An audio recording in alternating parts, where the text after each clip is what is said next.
Kahit pa sinasabi nila o sinasabi ng ibang tao na influential sila, malapit sa kung sino-sino, the point is, no one is above the law.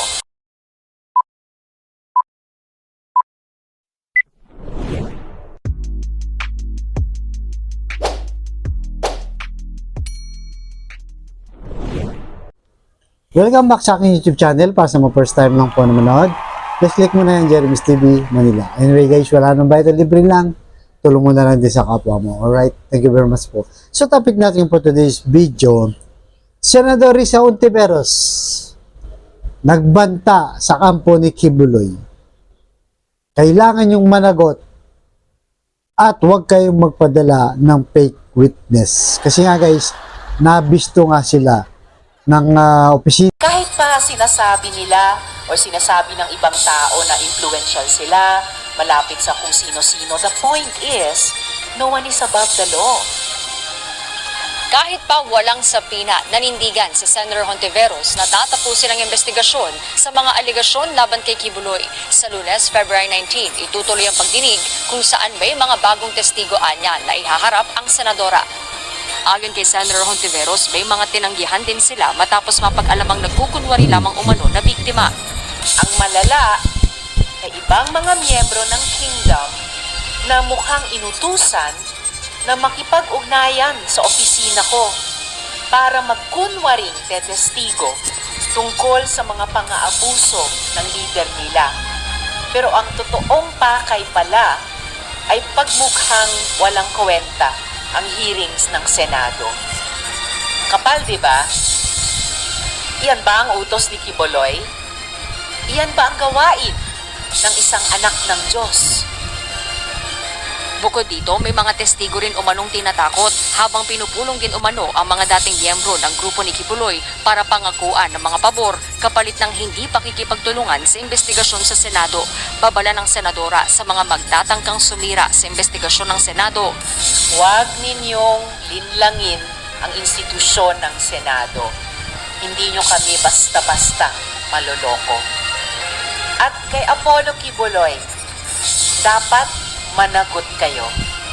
Sinisika pa ng UNTV News na makuha ang panig ni Kibuloy sa mga bagong paratang laban sa kanya. Pero una na nitong giniit na sa korte lamang siya haharap at hindi sa Senado kahit ipasabina.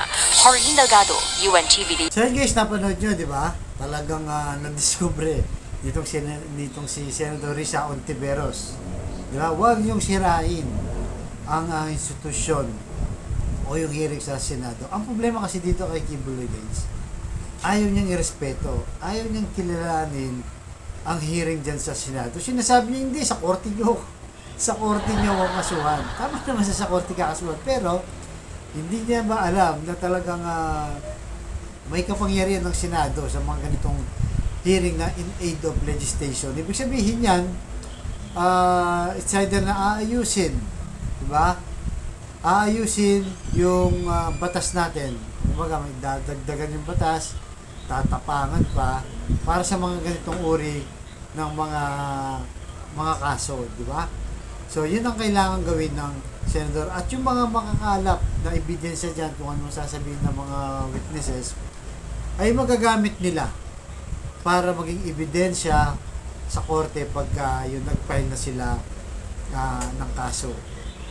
So, abangan natin lalo na bukas guys, bukas na mag-i-start ulit ang hearing February 19 na kung saan sabi ni Senate President Vic Zubiri, pipirmahan niya na yung subpoena na kung saan ay nabulgar nga siya na pinatagal pa yung pagpirma ng subpoena at ngayon napapabalita nga nakaalis na nga ng bansa itong si Kibuloy. So bukas din malalaman natin malamang itong si Senador Risa ay aalamin na rin sa DFA at saka sa Bureau of Immigration kung totoo nga ang bali-balitang nakalipad na siya ng China, kung talaga nga bang tinakasan na ng kanyang dapat na pag-attend sa hearing ng Senado. So yun guys, kung talagang hindi niya gagawin yan, isusumpina siya. At pagka nandito pa, halimbawa sa Pilipinas, at hindi pa rin siya pumunta, malamang isa-cite contempt na siya sa Senado. Kasi meron ng ganyang order, di ba? Sa Kamara na kung saan ay sinumpi na nga. Pero pag hindi raw siya dumating, ito naman sa usapin ng franchise ng SMNI, i-contempt na siya.